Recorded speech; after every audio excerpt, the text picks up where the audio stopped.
क्या एक माँ इतनी निर्दयी हो सकती है जो अपने ही बच्चे को जान से मार दे, वो भी निर्मम तरीके से, बेरहमी से अपने ही बच्चे को मार दे और मारने के बाद सूटकेस में पैक करके कहीं ना कहीं उस घटना से बचने की कोशिश करे।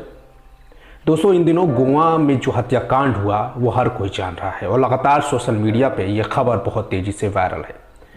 तो मुझे भी लगा कि इस खबर को एक बार आप लोगों के बीच में लाना चाहिए और इस पूरी मिस्ट्री को, इस हत्याकांड की पूरी मिस्ट्री को आपको बताना चाहिए कि किस तरह से इस हत्याकांड को एक माँ ने अंजाम दिया। वो माँ जो अपने 4 साल के बच्चे को जो बेरहमी से गोवा के एक होटल में मार देती है, मारने के बाद सूटकेस में बंद करके बेंगलुरु जो है भागने की कोशिश करती है और अंततः जो है उसे जो है गोवा पुलिस धर दबोचती है, टैक्सी ड्राइवर के सूझबूझ से, गोवा पुलिस के सूझबूझ से, और यूँ कहें कि होटल स्टाफ और होटल मैनेजर के सूझबूझ से वो महिला जो है पकड़ी जाती है। नमस्कार, मेरा नाम अभिषेक नायक है और आप देख रहे हैं युवा संदेश। क्राइम से जुड़ी कुछ खबरें जो है मैं आज को बताने जा रहा हूँ और ये भी सोच रहा हूँ कि लगातार कुछ न कुछ क्राइम से जुड़ी खबरें आपको बताऊँ और इनसे रूबरू कराऊँ। खैर, बात को आगे बढ़ाते हैं।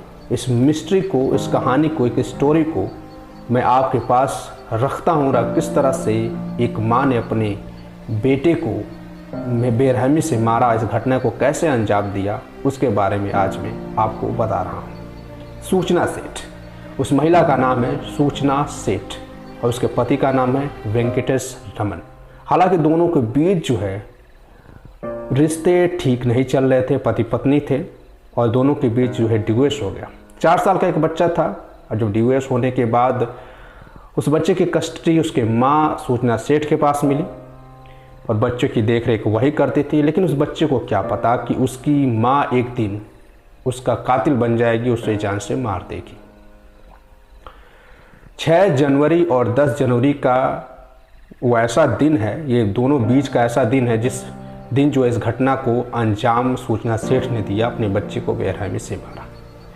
हालांकि कोर्ट में दोनों का मामला चल रहा था, पति पत्नी का। अब कोर्ट लगातार दबाव बना रही थी सूचना सेठ के कहने के मुताबिक कि कोर्ट लगातार बच्चे की कस्टडी को लेकर के दबाव बना रही थी कि भाई हस्बैंड को बच्चे से मिलने दिया जाए। और कहीं ना कहीं हस्बैंड जो है वो हर रविवार को अपने बच्चे से मिलने जाता था। ऐसा ही कुछ हुआ 6 और 10 जनवरी के बीच में। वेंकटेश रमन जो है अपने बच्चे से मिलने के लिए गया तो पता चला कि सूचना सेठ बच्चे को लेकर के फ्लाइट से गोवा चली गई है और होटल में रूम जो है एडवांस में 6 और 10 जनवरी तक बुक कर चुकी है। वहाँ अपने बच्चों को लेकर चली जाती है और इधर वेंकटेश रमन जो है इंडोनेशिया के लिए निकल जाता है बच्चे से बिना मिले। अब उस कमरे में जब वो जाती है सूचना सेठ तो अपने बच्चे के साथ जाती है, लेकिन जब बाहर निकलती है तो वो एक सूटकेस के साथ निकलती है। जब होटल स्टाफ जो है उस कमरे की सफाई करने जाता है तो वहाँ उसको क्या मिलता है? चाकू और खून से लथपथ एक तौलिया और इसके साथ एक टिश्यू पेपर मिलता है। टिश्यू पेपर पे कुछ लिखा होता है जिसे जोड़ने के बाद पढ़ा जाता है, एक मैसेज रहता है। इस पे साफ तरीके से ये लिखा रहता है कि कोर्ट जो है कहीं ना कहीं बच्चे की कस्टडी को लेकर के मेरे हस्बैंड पे दबाव बना रही है और वो कहीं ना कहीं बच्चे की कस्टडी जो है मेरे पति को देना चाहती है। लेकिन मेरा पति बहुत हिंसक है। लेकिन मामला तो कुछ अलग ही सूचना सेठ ने कर दिया। ये सभी को समझ में आ गया चीज़ें। अब इसके बाद होता क्या है, सूचना सेठ जो है अचानक जो है 6 से 10 जनवरी तक जिस होटल को उसने बुक किया था, अचानक चेकआउट करती है रात के 12:30 बजे बताया जाता है। हालांकि गोवा वो जब आए थे तो फ्लाइट से आई थी, एक तरफा फ्लाइट बुक की थी। इधर से भी चाहती तो वो फ्लाइट से जा सकती थी, लेकिन वो उसने टैक्सी का रास्ता क्यों चुना? इसलिए क्योंकि उसने अपने बच्चे को उसी होटल में मार दिया था। बताया जा रहा है कि होटल स्टाफ से उसने खांसी की सिरप मंगाई थी, शायद बच्चे को पिलाया भी हो। कुछ लोग ये भी कह रहे हैं कि उस बच्चे को ओवरडोज भी दिया गया था। इसके बाद उसको गला घोट करके तकिया रख करके मार दिया गया था। मारने के बाद सूचना सेठ जैसे ही सूटकेस में बच्चे की लाश को लेकर के बाहर निकलती है और इसके बाद होटल स्टाफ कमरे की साफ सफाई करने जाता है तो उसे खून से लथपथ जो तौलिया और तकिया और चाकू मिलता है उससे उसे संदेह होता है कि कहीं ना कहीं कुछ तो गड़बड़ है। बच्चा अपनी माँ के साथ इस होटल में आया था, लेकिन उसके बाद बच्चे के कुछ अता पता नहीं, माँ जो है सूटकेस लेके बाहर जा रही है। होटल स्टाफ तुरंत जो है मैनेजर को खबर करता है और मैनेजर तुरंत CCTV चेक करता है तो साफ देखता है कि उसमें बच्चा जो है माँ के साथ अंदर जाता है लेकिन माँ के साथ बाहर नहीं आता है। मैनेजर को शक होता है, तुरंत पुलिस को फ़ोन घुमाता है। जो टैक्सी मैनेजर ने बुक की थी टैक्सी का नंबर बताता है और गोवा पुलिस जो है इतने सतर्कता से टैक्सी वाले को फ़ोन करती है। फ़ोन करने के बाद टैक्सी वाले से गोवा पुलिस कहती है कि सीधे जो है गाड़ी जो है पुलिस स्टेशन की तरफ मोड़ लो। इसके बाद टैक्सी ड्राइवर जो है पुलिस स्टेशन के तरफ गाड़ी को मोड़ लेता है। और गाड़ी कहाँ तक पहुँची थी मैं आपको बताऊँ। गाड़ी जो पहुंची थी वो कर्नाटक के चित्रकूट तक पहुंची थी। वहीं से जो है गाड़ी वो मोड़ता है और नज़दीकी पुलिस स्टेशन पर ले जाता है।